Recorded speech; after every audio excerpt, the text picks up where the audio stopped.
Assalamualaikum warahmatullahi wabarakatuh.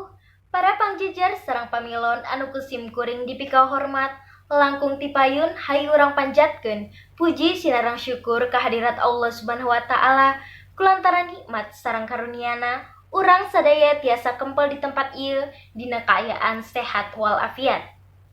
Teu hilap shalawat sinareng salam mugi ngocor ngagolontor ka junjunan urang sadaya Nabi Muhammad sallallahu alaihi wasallam, ka para kulawargina, para sobatna, dugikeun ka urang sadaya salaku umatna anu tumut kana ajaran mantena. Nepangkeun sim kuring gaisani Siti Pauhan, sim kuring salaku panumbu catur ngahaturkeun reueuh nuhun laksaketi ka para pangjejar sarta pamilon anu parantos kersa ngaluuhan dina ieu gemplungan kanggo medar sareng ngapadungdengkeun ngeunaan seksual abuse. Kukituna supados henteu nyangkolong kana waktos hayu urang buka ieu sawala ku aosan basmalah sesarengan. Bismillahirrohmanirrohim. Pangjejer sareng pamilon anu kusim kuring dipika hormat serta caninca kana acara salajengna sim kuring sejanepangkeun pangjejer anu bade ngadugikeun ka mandangna. Anu kahiji aya Bapak Dr. Andes Nono Haryono. Anjeunna mangrupikeun guru anu tiasa medar aturan hukum pikeun pelaku seksual abuse. Hatur nuhun ka Bapak Nono Haryono. Anu kadua aya Ibu Eis Lili Dahlilah SPD MPD.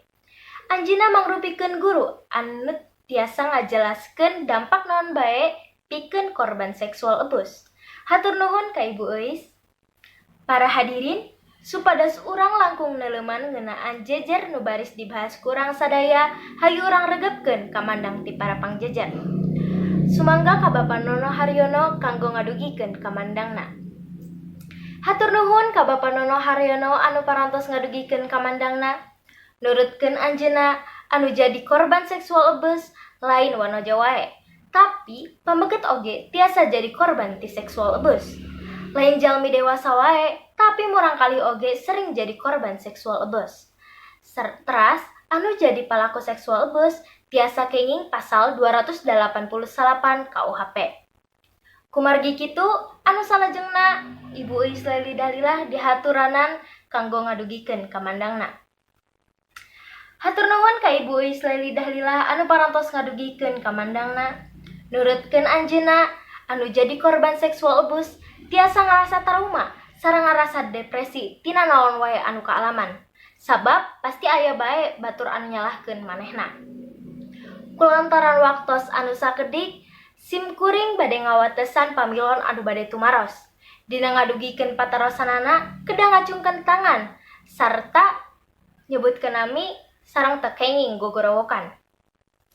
Hatur nuhun ka Tasya anu parantos ngadugikeun patarosanana. Kirang langkung patarosanana nyaeta catcalling hasup henteu ka seksual abuse. Sumangga ka Bapak Nono Haryono kanggo ngawalar patarosanana. Hatur nuhun ka Bapak Nono Haryono anu parantos ngawaler patarosan ti Tasya. Walarana nyaeta catcalling asup ka seksual abuse sacara verbal. Anu palakuna teh mere, komentar, ucapan, siulan anu kirang sopan. Teu karaos ieu acara teh parantos rengse. Alhamdulillah ieu acara kalaksana kalayan lancar. Kukituna hayu urang nutup ieu sawala ku aosan hamdalah sasarengan. Alhamdulillahirabbil alamin.